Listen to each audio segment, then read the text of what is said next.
Good morning guys, Luzon, Visayas, kumusta kayo lahat?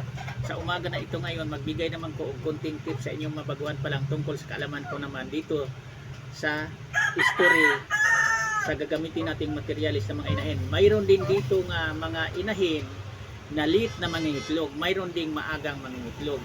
Sa mga inahin pala nga hindi late na mangingitlog, pagdating ng 6 months mangingitlog na yan. Pero ang unang mga itlog niyan, ang ginawa kong proseso, hindi ko muna pina-incubate yan. Hindi ko ginagamit. Doon na ako sa pangalawa o pangatlo. Mas sigurado na doon tayo sa pangatlo, ipunin na natin. Yan ang gagamitin natin ipa-incubate. Parang hindi sayang ang ating ibinayan sa incubator sa bawat itlog. Sa inahin naman, lalong-lalo may linyada talaga nga sa isa ka babae rin na late mangingitlog. Mayroon na magsimula yan 8 months 9 months doon pa sila magsimulang mangitlog. Pero kung makasimula naman yung mangingitlog sila, tuloy-tuloy naman ang pangitlog. Kasi mayroon akong inahin din yan na nilagaan ko muna umabot ng 9 months bago siya nangingitlog. Ibig sabihin late siya na mangitlog. Pero dito sa mga linyada na mabilis lang mangitlog, pagdating nga ng 5 months, nangakakakak na yan, medyo maingay na.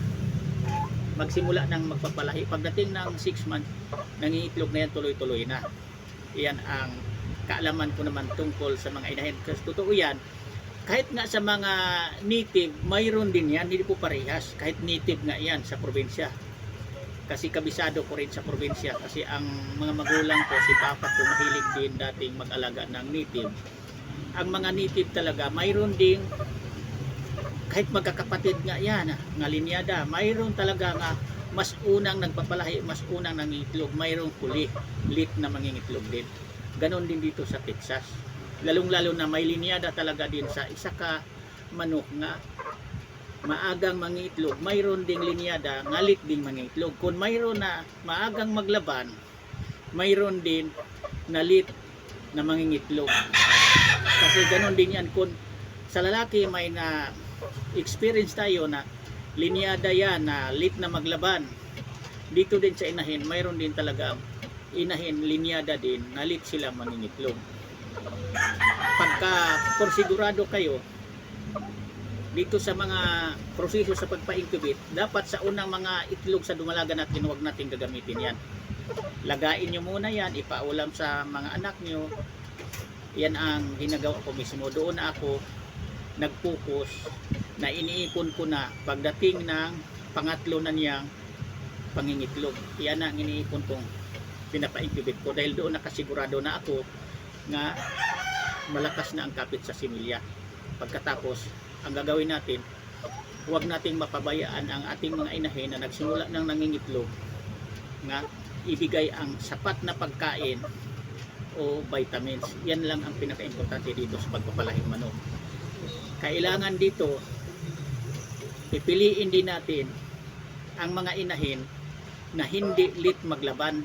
Doon tayo pumipili dahil sa magkapatid din, kagaya sa akin mga Talisay Grey, nasubukan ko rin sa unang mga palahi ko sa mga Talisay ko Grey, may magkapatid din na inahin ng mga Talisay ko nga yung isa malalaki na ang mga nagiging mga anak, pero yung isa hindi pa nga siya nangingitlog. Pero noong nakasimula na rin nangingitlog yung inahin na yun, tuloy-tuloy na rin ang pangitlog, walang tigil, ang dami rin i-produce ng mga itlog.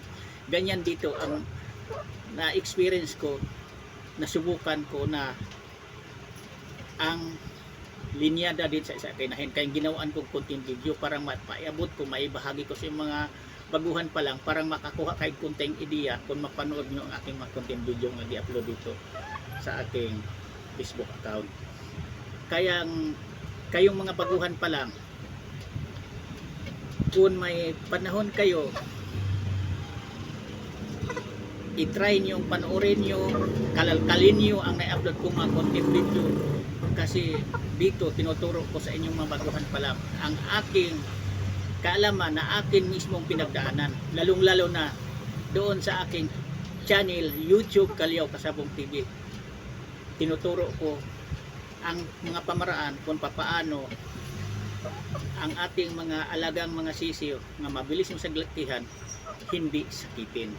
Yan lang, sana mayroon kayong konting mapulot at matutunang mabaguhan pa lang dito sa aking mga ginawang content video na sa pag-alaga ng manok, kahit babae lalaki yan, mayroong sinasabi nga lit na maglaban at saka lit mangingitlog. Yan lang, thank you ulit po manood, bye bye.